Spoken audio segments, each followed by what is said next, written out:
I'm Rob Downey, a family practice MD and Institute for Functional Medicine certified practitioner.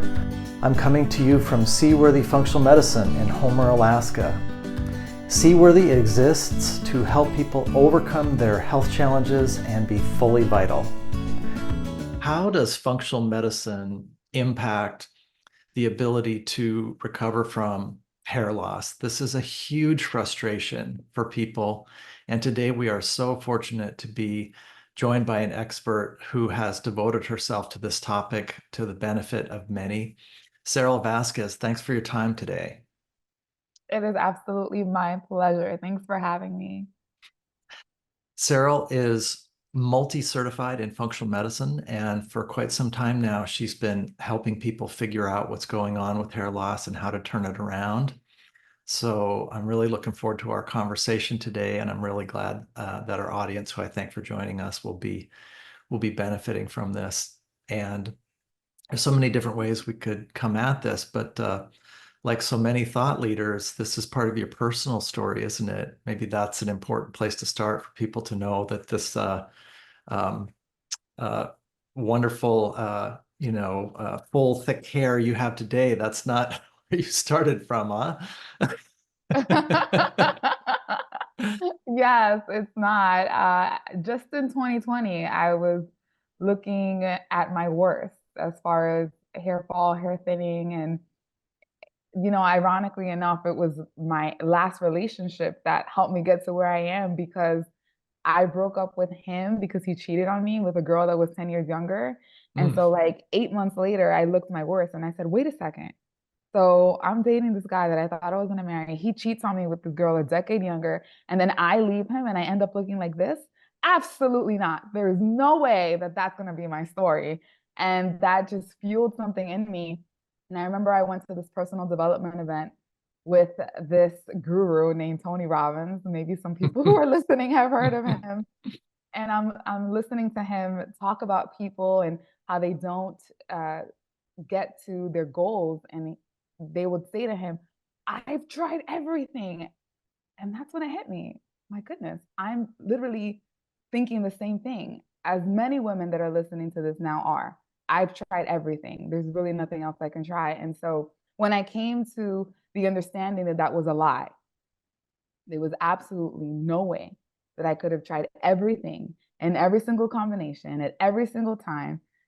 I went on a mission and I spent $75,000 that I didn't have, by the way, in Mm. 2 years, just not throwing crap at the wall as I was a decade before, which was how long I had hair loss, but instead being very intentional, going to school, learning functional medicine.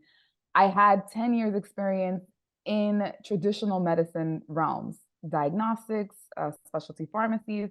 And so science wasn't foreign to me.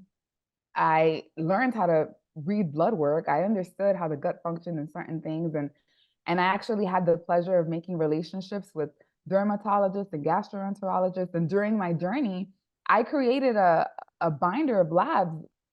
I have it somewhere upstairs. It's like 2 or 3 inches thick. And I learned to read labs to help my friends help me. But all they said was, there's nothing we can do. All we can do is slow it down. And so when I started learning how the body's supposed to work, where things go wrong. There are things that are in functional medicine that traditional medicine doesn't recognize. They don't look at estrogen dominance. That's not a diagnosis code. They don't look at candida overgrowth. They don't look at certain fundamental problems that are at the root causes of all of these chronic conditions like hair loss. And so once I understood that hair loss and thinning is similar to type 2 diabetes and high cholesterol and other diseases that become present as you age because of your lifestyle choices, then I realized, oh, there are new choices I can make as far as how I eat and supplements to take and lifestyle practices to create the version of myself that doesn't express this genetic component so dramatically. And so I'll have hair loss and thinning tendencies for the rest of my life, but I know that if I eat too much sugar, if I have an exposure to mold, if I have an exposure to dust, if my hormones are off. There's so many different things, heavy metal toxicity. There's a lot of different things, H. pylori, that, I know how to pick up on my symptoms and what they mean. And most importantly, what can I do to get my body back into balance? And that's what I teach my clients to do. So exciting.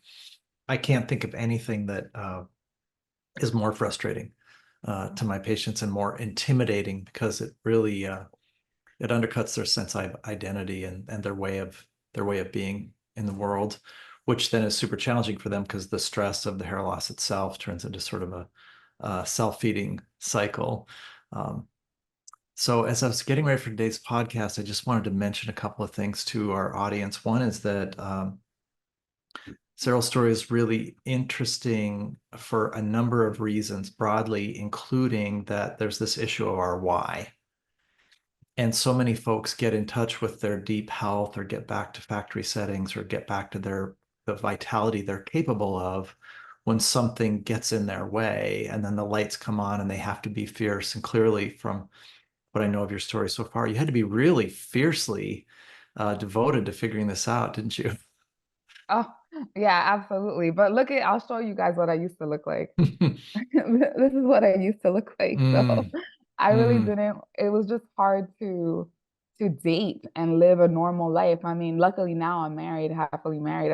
It was good that I went through what I went through in the past, because I dodged a bullet, and I and I have someone who mm. treats me well. But who wants to date when they look like this? It's not fun. Hard Um, stuff. yeah. Well, how would somebody know if the type of hair loss they have is reversible? How would somebody get a sense of, you saw a bunch of ologists and it wasn't satisfying for you, but as a first step, how would somebody today hearing this think, well, should I be doing Saril's approach, or should I be seeing an ologist? How would people take some first steps to get a sense of where to work? I love that you use that term ologist, because I commonly use it as well. It's so interesting. But yeah, so I wouldn't recommend going to a dermatologist or an endocrinologist and going down that route once you're noticing hair and thinning. I think that going to the root cause is obviously going to give you the best long-term result, as opposed to identifying a symptom with a diagnosis and then slapping on a protocol based on a cookbook medicine approach. But in my practice, what I find is that as long as someone doesn't have a third-degree burn of some sort, meaning they were in a fire or they had some tragic accident and their scalp was burned, and then the skin um, became necrotized, or it didn't grow, come back the way that it was before. In that case, I would feel not as certain that I had the tools to help them, though I have heard of one story where someone was able to regrow their hair despite those circumstances. And I would also say, if someone had some sort of surgery where there was a scalp incision and there were stitches or whatever the case is, and then the skin healed back, but it didn't heal back the same. You don't see the pores there, the texture has changed. I would also feel leery in that instance to say, yes, there's absolute hope. And lastly, if there was an infection that was very severe, to the point where maybe there was pus, maybe there was, again, necrotic tissue, there's a crevice there, or whatever the case is, and it's the skin and the scalp has completely changed. That's another instance where I would say I'm not sure that it can grow back.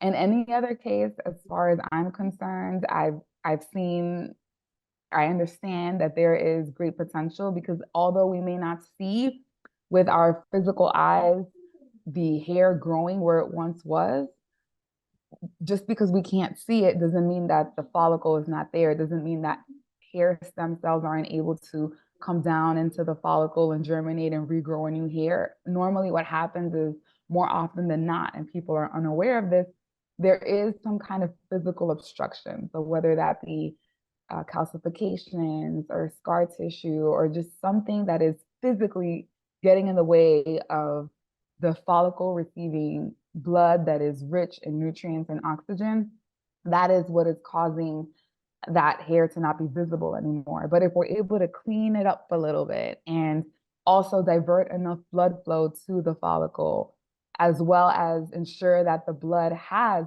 sufficient oxygen, sufficient nutrients, then we can get the hair to regrow. And so sometimes people are walking around with leaky gut and they don't know this, which is typical because when you have autoimmunity, it's because you have a gut microbiome that is out of whack, you have leaky gut, and you have the genetic propensity for the expression of that autoimmune condition. And so leaky gut is kind of silent, right? People have it if they have a lot of food allergies, and a lot of us do, and we don't even know it. Mm-hmm. But if you have a leaky gut, so to speak, then you are consistently inflamed because you are consuming foods that can be getting into your bloodstream earlier, alarming your immune system, and doing that repeatedly robs oxygen from your blood because the process of inflammation requires a lot of oxygen, so to speak. So then there isn't sufficient oxygen for your hair. And nutritionally speaking, if your gut is leaky, the food that was supposed to be nutritious later on in the colon is now inflammatory because it's escaping the colon way too soon. And so that is just one example of many examples in where we are walking around unbeknowingly not creating that environment for our follicles to get enough blood that is rich in oxygen and nutrients. Mm. So cool.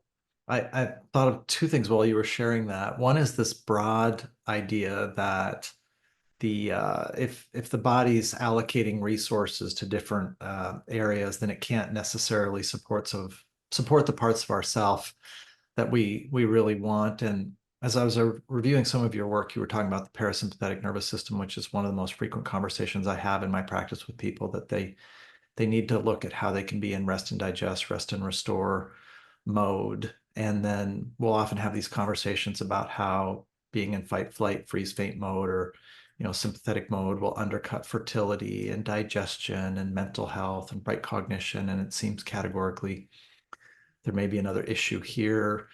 I don't know how much our body cares about growing our hair, and unless we're in that kind of state of abundance with plenty of resources. The other part's really fascinating, though, is really structural, knowing that there's this plasticity in the system. The follicles can reboot properly cared for, but there's some pretty specific things to around follicle health and just what they need to thrive and do their job. What do you think today's well, is that characterization accurate? Is there anything I said there that does that feel on target, or is there anything I said there that doesn't apply to your Oh, work? that was spot on. That was Okay. spot on. Yeah. I was like, oh, um, he has it. well, so what do you want people to another thing that happens is folks get overwhelmed, I think. They think, oh, geez, I've got to be in a state of peace and I've got to be healthy and I've got to do testing. And they kind of get wrapped around the axle of their progress. What do you want people to know in the early going? I mean, we'll talk at the end about how they can connect and work with you. And one of the most important things is to work with a qualified practitioner. But just what are broad things people should know? Yeah, that's a great question because at the moment I'm running a challenge with my community, and I was just coaching someone this morning that was saying she felt so overwhelmed, and the pattern that I noticed in people that are stating that, and I've been there, I'm sure we've all been there, we've all felt overwhelmed at one point or another, right? Is that there tends to be this disordered dichotomous thinking where it's very black and white, all or nothing, and we're looking at we're looking at things while our limbic system is processing instead of our prefrontal cortex. So when you're in a state of frustration and your emotions are very high, the part of your brain that does logical decision making kind of dims down, and which is the prefrontal cortex, and the limbic system takes over. And so I'm listening to the things that she's telling me, and she's saying like, "Oh, like I don't think I'm ready for all of this, and I have to hand this in, I have to hand that in, and there's a hurricane coming because there is one in Florida, by the way. So this is the last interview Mhm. I ever do. I want to make sure." I'm just kidding. I want to make sure that I get this right. Oh my. Yeah, it's on the other coast. So it's okay. But so I'm listening to her, and I was just like, yeah, it sounds like you're making these assumptions, and I think that's what happens when people are dealing with hair loss. they're making these underlying assumptions that they're unaware of. They're making assumptions like, well, if I fix my hormones and the labs are corrected, then my hair should grow back. Or if I don't do this perfectly, then I'm messing it up and my hair is not going to grow back. And right there, the pattern is just thinking in that extreme and not thinking in the gray. And so I try to caution my patients, and that's part of the coaching that I do with them, is making them aware of that thought process that is sabotaging their health.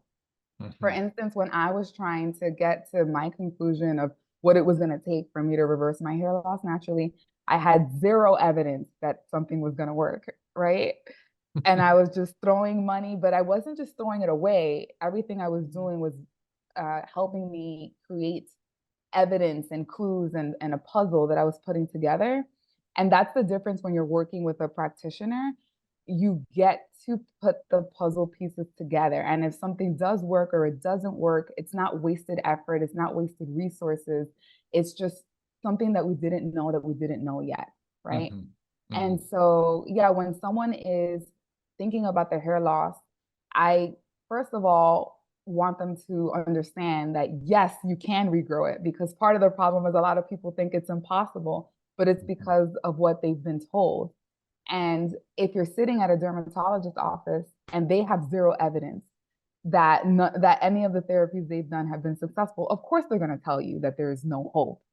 It would be irresponsible of them to tell you otherwise in a way, right? Mhm. But when you learn to think independently and challenge the status quo and find your own truth, that's where you tap into your full potential.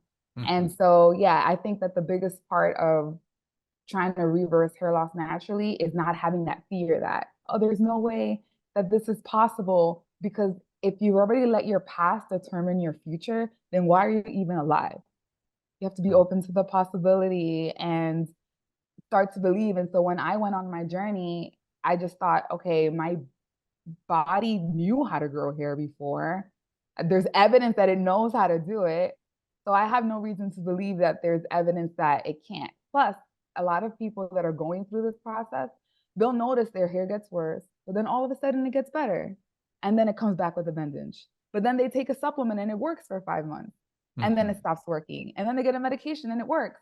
But then it stopped working, but they're too afraid to stop taking it because they don't know what's going to happen if they stop taking it. And so they're getting these little glimpses of their your body's already trying to fix this, Mhm. but they just haven't quite found that roadmap that leads them to the end. And they're not going to unless they take a holistic approach, because you have to look at allergies, you have to look at hormones, you have to look at inflammation, you have to look at blood sugar balance, you have to look at the circulation of blood and the lymphatic system. You have to look at gut function and also sleep, because as we sleep, we are detoxing through the glymphatic system all of the cranial area, and we want more circulation there. So Mhm. lifestyle practices, nutrition, and personalized supplement protocols, I think, are the best way to deal with this lifestyle disease. Mm. Terrific.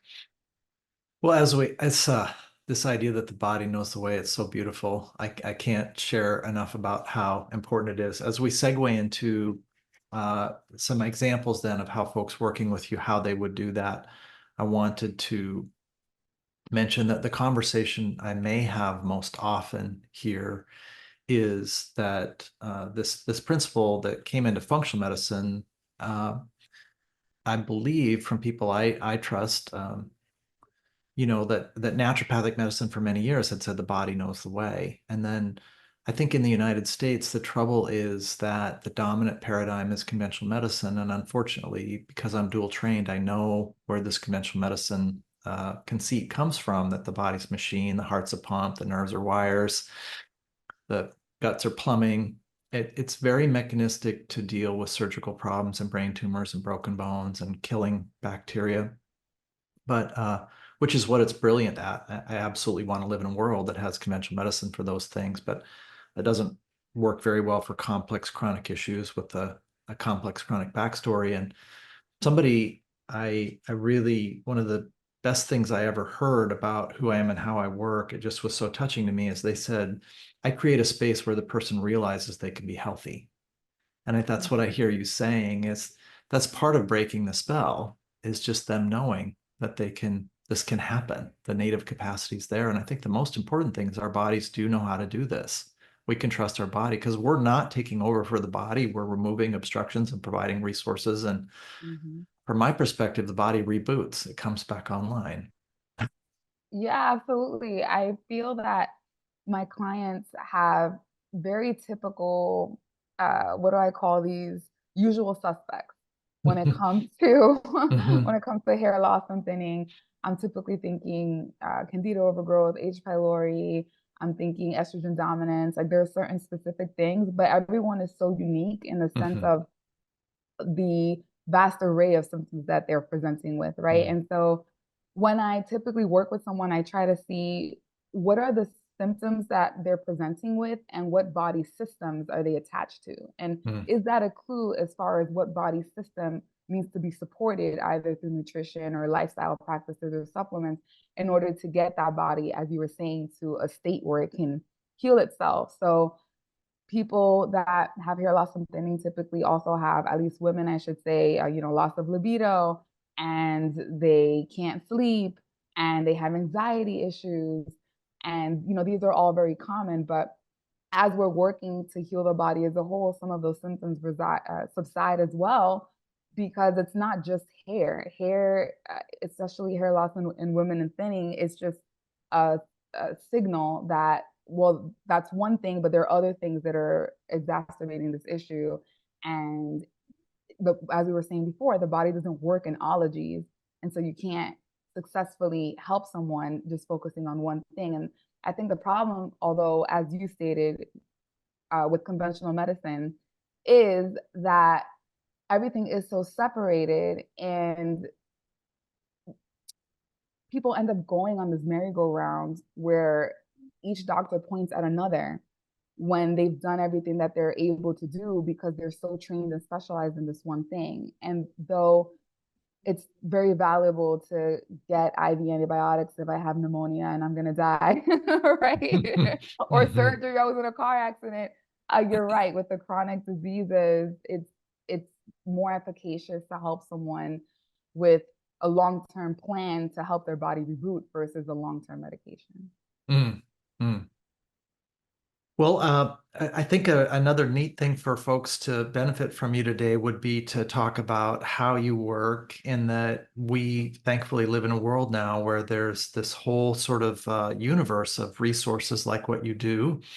So folks can pick their pain point and then they can connect with somebody uh, who's got the qualifications and expertise to help them, and they can use their pain point as a way to get overall healthy, because these things you mentioned, their mood and their energy and their overall health, their gut comfort, et cetera, they're all going to improve as they do the things to get their hair back. So if folks work with you, do they start with a questionnaire? Do they work empirically in a group? Do they need to go to labs first? How would a person anticipate what the process is gonna feel like?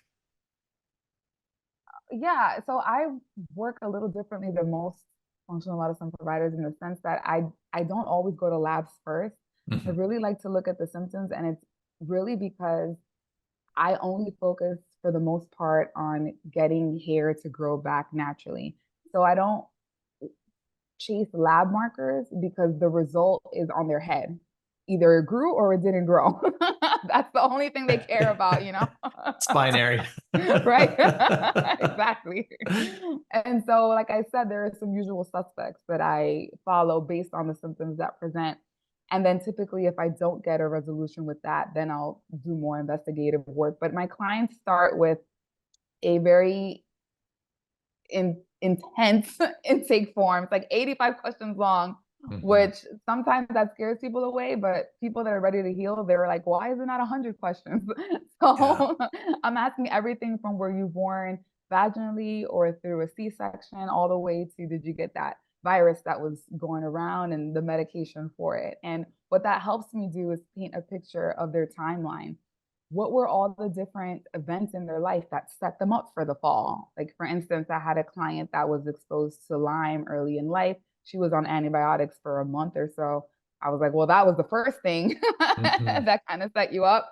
Then Hmm. she moved into a moldy home, and then she got the virus, and then she got the jab, and that was when everything fell apart for her. But then I had another client that she, felt amazing. Everything was great. And then in her 40s, she became vegetarian.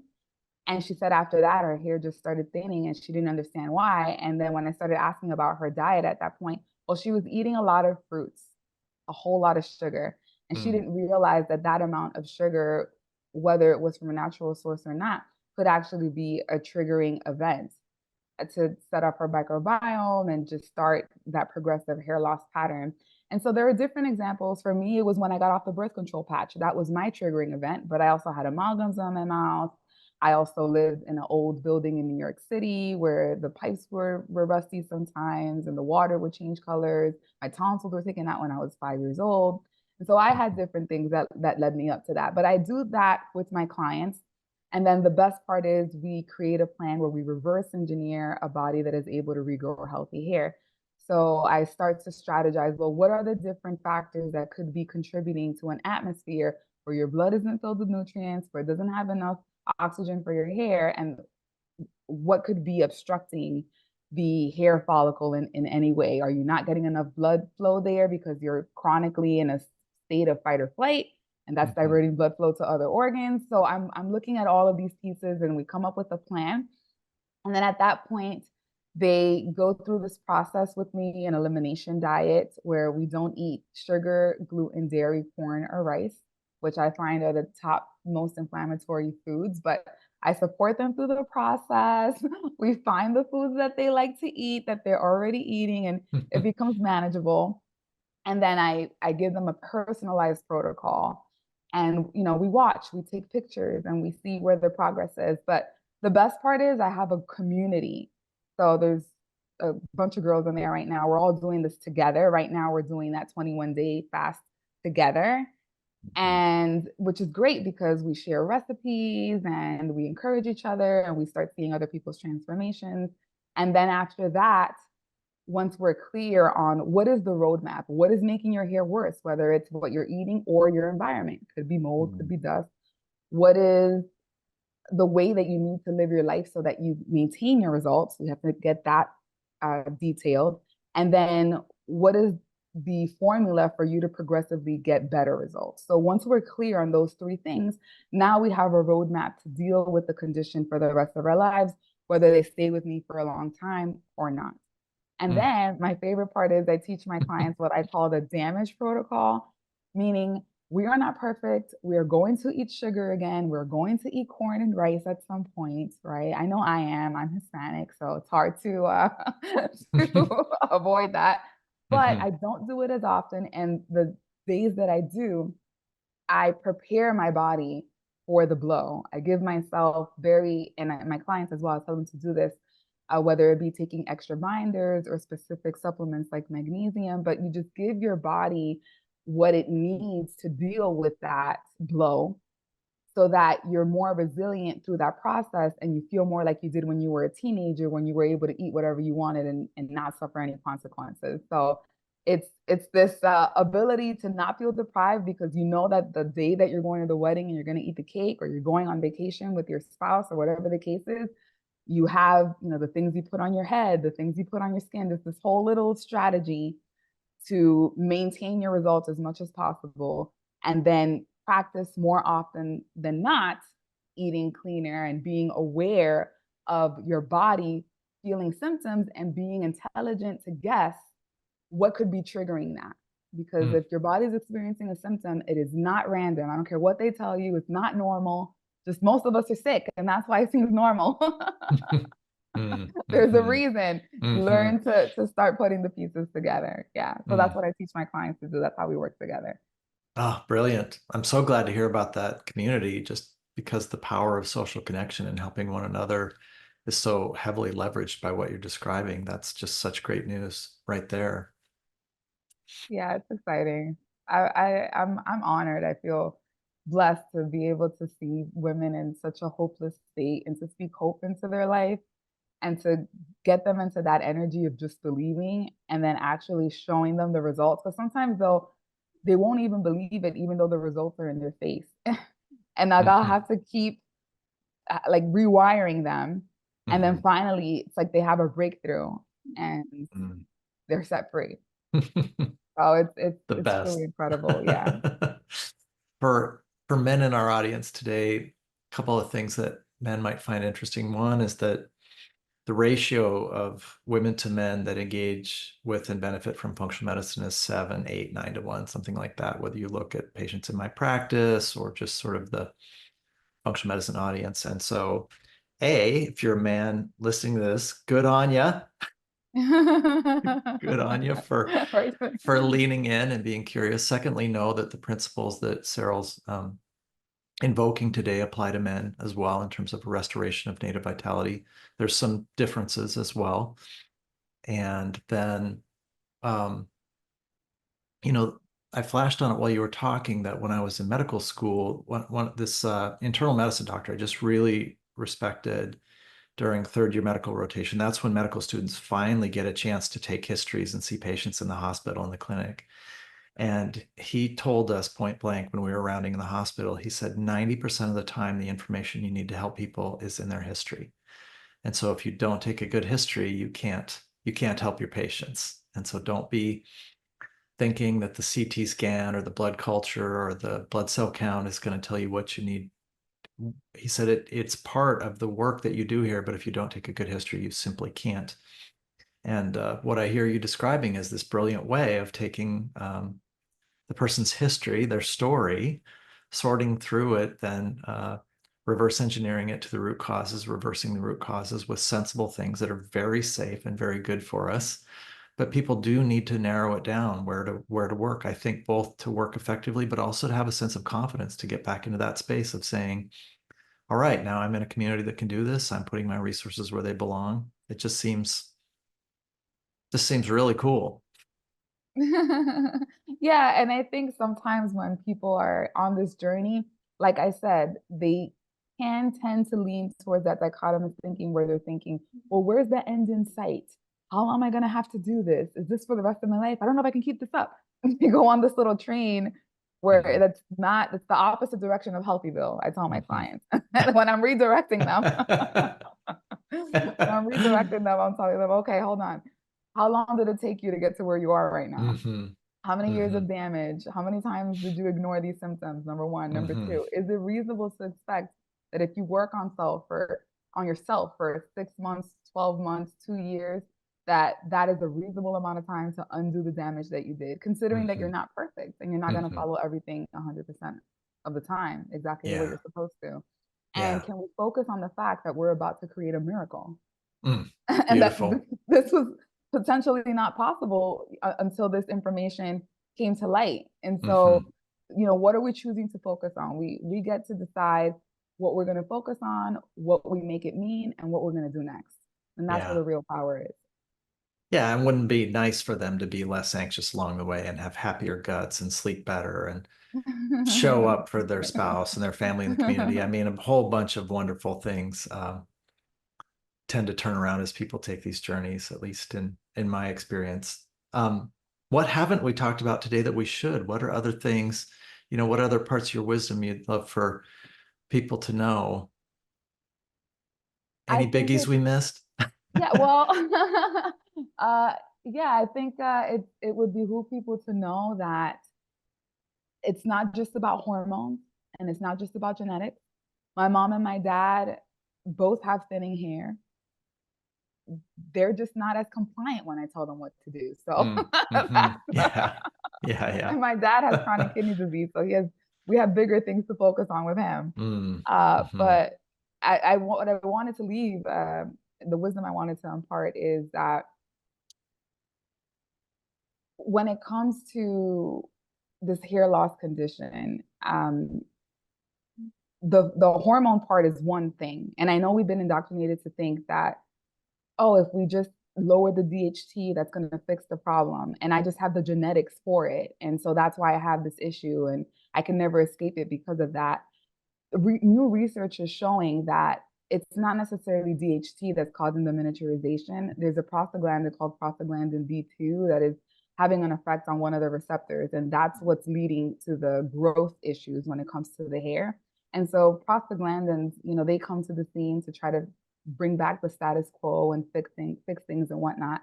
And it's also been shown that testosterone is a hormone that modulates inflammation. And so what I wanted to leave to anyone who's thinking, well, this is a genetic thing, and my parents had this, and I have DHT, and that's just what it is. Uh, if you are presenting with elevated DHT, could it not be that your body has the gift of producing excess testosterone to modulate inflammation, and it's choosing to do that to give you a better quality of life health wise versus, and it's not really caring about your hair. And so it's, what I wanted to say overall is that hair loss is not a death sentence. It is not a curse. It is actually a gift. Because when you get to the point where you're able to realize, oh, I have more hair falling out than normally. Oh, wait, I also have bumps on the back of my arms. I think I'm a little estrogen dominant right now. Just let me take some wild yam or let me do what I can to fix it. Oh, okay, problem is fixed. And so you just become more aware of these symptoms being a check engine light that directs you back into a more vital life full of energy and youth and whatever the case is, instead of this thing that you can't control that is making you age and depressed. So if you have hair loss and thinning, don't think that it's this sentence because your parents had it and there's nothing you can do. Realize it's a lifestyle disease that you can manipulate, and begin to focus on understanding if your body is expressing it, it's doing it to help you. For instance, when hair is grown, it's made with organic matter. So whatever is in your body can be in your hair. That is why when they do hair mineral analysis tests, they find heavy metals in it.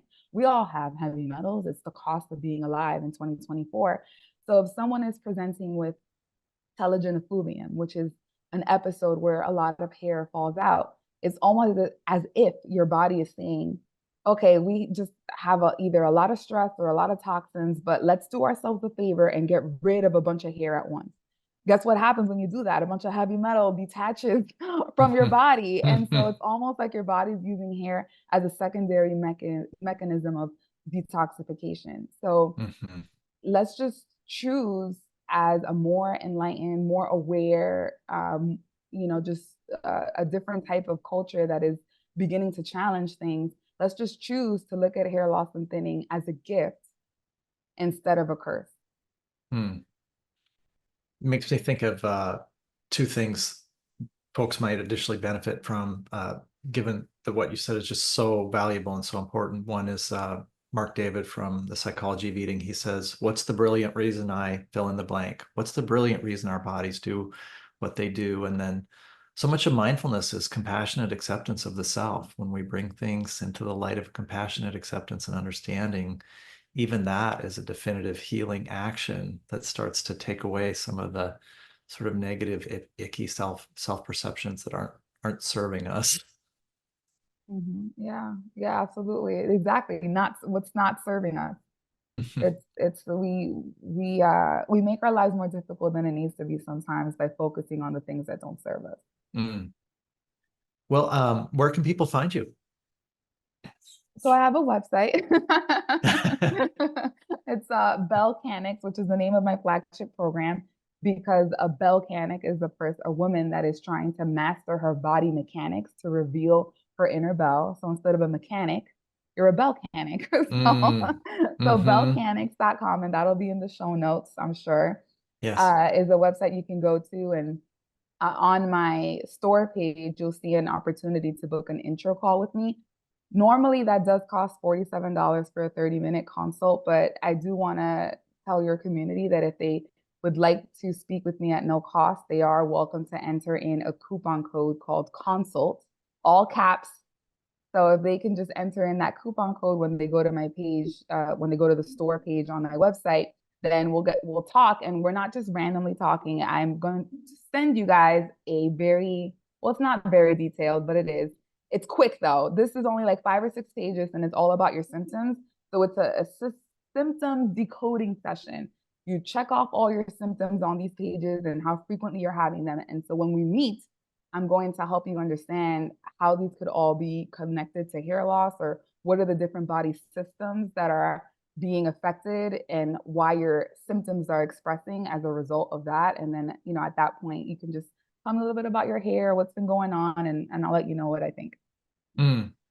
Well, Saril, you're an inspiration. It was really a blast getting to talk to you today. And thank you so much for the folks you serve and how you serve and how you show up. Awesome. Thank you. Thank you so much. I appreciate all the time that we spent together, Rob. Have a great day. You too. Thanks for joining us for the Seaworthy podcast. Seaworthy exists to help people overcome their health challenges and be fully vital. If you think we've earned it, please consider giving this podcast a like, subscribing, and giving us a 5-star rating on the platform of your choice. Thanks.